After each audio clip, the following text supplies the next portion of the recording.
ketertiban berkendara di sekitar ITERA. Sebelumnya, izin memperkenalkan diri. Nama saya Fakhrul Ihsan, NIM 119220140. Nama saya Hayatul Fadila dengan NIM 119220121. Dengan saya Indah Lestari Razi dengan NIM 119220118. Nama saya Ria Irawan dengan NIM 119220202. Nama saya Teguh Akbar Wirajaya NIM 119220205. Nama saya Rahmat Rizky NIM 119220122. Jadi online kami pada presentasi kali ini meliputi pendahuluan, tinjauan pustaka, rencana kegiatan, dan rancangan kegiatan. Selanjutnya pendahuluan. Di Indonesia sendiri, setiap pengendara dituntut untuk mematuhi peraturan lalu lintas dan juga menggunakan pengaman seperti helm dan sabuk pengaman yang tertera di dalam undang-undang.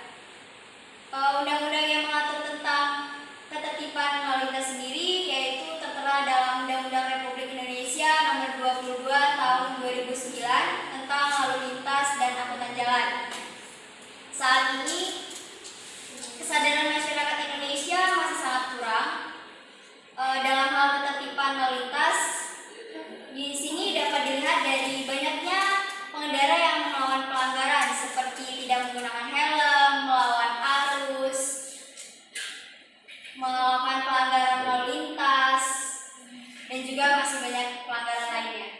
Setelah itu ada latar belakang masalah dan isu.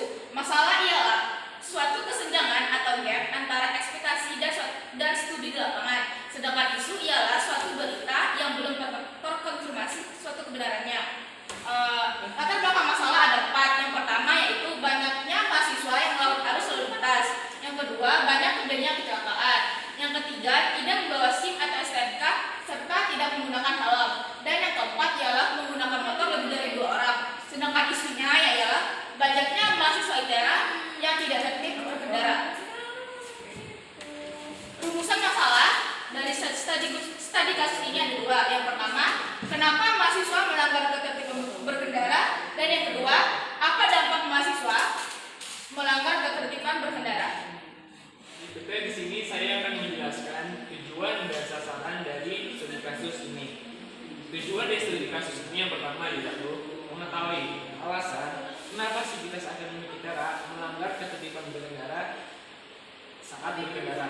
Kedua, tujuannya yaitu mengetahui dampak dari terjadinya pelanggaran ketertiban yang ada di ITERA. Sedangkan sasaran dari studi kasus ini adalah yang pertama, menyebarkan kuesioner kepada mahasiswa agar mendapatkan jawaban dan alasan kenapa mahasiswa ITERA itu melanggar ketertiban. Yang kedua, mengadakan wawancara langsung kepada mahasiswa. Yang ketiga, menghimbau untuk tidak melanggar ketertiban berkendara. Dan keempat, peningkatan penguasaan peraturan berkendara. Selanjutnya ada output. Output dari studi kasus ini yang pertama, memperbanyak rambu-rambu lalu lintas di jalanan ITERA seperti lalu lintas dilarang memutar balik, dilarang stop, dan lain-lainnya. Yang kedua, penindakan tegas bagi para pelanggar. Seharusnya dari studi kasus ini kami berharap ada tindakan lanjut bagi orang-orang yang melanggar ketertiban berkendara di ITERA. Dan ketiga, yang terakhir yaitu melakukan sosialisasi mengenai pentingnya ketertiban dalam berlalu lintas. Pustaka. Tinjauan pustaka meliputi pengertian lalu lintas, masalah tata tertib berlalu lintas, dan etika lalu lintas. Menurut Undang-Undang Nomor 22 Tahun 2009, lalu lintas didefinisikan sebagai gerak kendaraan dan orang di ruas lalu lintas jalan. Ruas lalu lintas jalan adalah prasarana yang diperuntukkan bagi gerak kendaraan, barang, dan orang yang berupa jalan dan fasilitas pendukungnya. Permasalahan mengenai lalu lintas di Indonesia secara umum meliputi keamanan, ketertiban, dan keselamatan pengguna jalan. Masalah pengguna jalan yang terjadi di Indonesia memiliki beberapa faktor, antara lain 86% dipengaruhi oleh faktor manusia, 6% oleh faktor kendaraan, 5% oleh faktor jalan, dan 2,5% faktor lingkungan. Transportasi jalan diselenggarakan dengan tujuan mewujudkan lalu lintas yang tertib, aman, nyaman, dan selamat sampai tujuan. Agar transportasi tersebut dapat dijalankan sebagaimana mestinya, maka diciptakan rambu-rambu lalu lintas agar para pengendara tahu mana yang boleh dilakukan di jalan dan tidak boleh dilakukan di jalan. Selanjutnya ada rancangan kegiatan. Rancangan kegiatan itu dibagi menjadi 5. Yang pertama, tabel kebutuhan data. Kedua, tahapan persiapan survei. Ketiga, identifikasi kebutuhan data. Keempat, metode dan teknik yang digunakan. Dan terakhir, alat bantu kegiatan. Nah, tabel kebutuhan data itu ada 3. Data yang pertamanya itu traffic count. Manfaatnya itu untuk mengetahui traffic count yang melintas. Unit datanya itu jenis kendaraan. Jenis bentuk datanya itu dalam bentuk angka pada tahun 2020 dan sumber datanya secara individu. Dengan cara pengumpulannya observasi dan pencatatan dokumen. Ada data yang kedua. Nama datanya yaitu jumlah kendaraan yang melanggar peraturan. Manfaatnya itu mengetahui jumlah kendaraan yang melanggar peraturan. Unit datanya angka pelanggaran per jam. Jenis bentuk datanya dalam angka pada tahun 2020. Sumber datanya secara individu dan cara pengumpulannya itu melalui observasi, pencatatan dokumen, dan pemotretan. Dan data yang terakhir yaitu alasan sivitas akademik ITERA melanggar peraturan. Manfaatnya itu untuk mengetahui alasan sivitas akademik ITERA melanggar peraturan.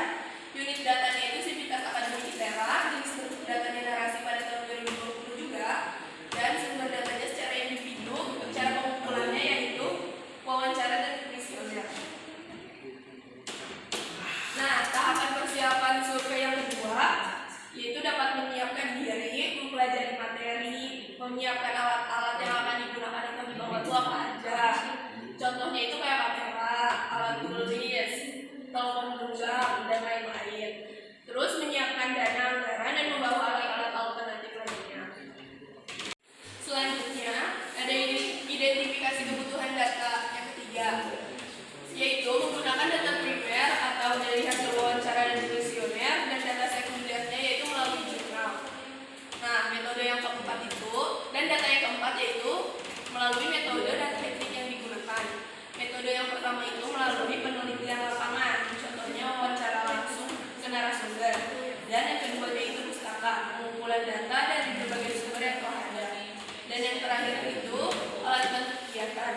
Alat bantu kegiatan yaitu alat-alat yang akan digunakan. Contohnya itu seperti kertas, papan, atau alat-alat tulis lainnya. Selanjutnya rencana kegiatan kerja. Kegiatan kerja akan dilakukan pada Sabtu 21 April 2020 di Minggu 22 April 2020. Lalu ada rencana kegiatan survei. Kami akan melaksanakan survei di sekitar wilayah kita, tepatnya di Jalan Terusan Medan sampai dengan Jalan Pangeran Senopati. Survei dilakukan saat waktu tertentu yang tepat dinilai untuk melakukan survei.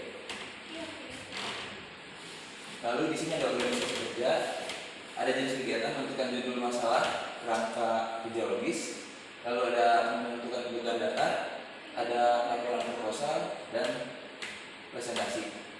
Dilaksanakan oleh semua anggota. Di sini organisasi survei ada Ruli dan Teguh yang melakukan penghitungan jumlah pelanggaran lalu lintas di Jalan Terusan Medan. Lalu ada Hayatul dan Indah yang menghitung jumlah pelanggaran lalu lintas di perempatan Laman Bumi. Lalu ada Novel dan Lia yang menghitung jumlah pelanggaran lalu lintas di Jalan Kampus Daerah dan wawancara oleh semua anggota. Lalu tim peneliti terdapat semua anggota, dan di sini tentang rencana anggaran media ada 4 perihal, yaitu pertama ATK atau alat tulis kerja senilai Rp30.000, 2 jilid laporan akhir senilai Rp5.000, 3 makan senilai Rp60.000, dan terakhir bensin senilai Rp48.000. Sekian dari kelompok kami, kurang lebihnya mohon maaf.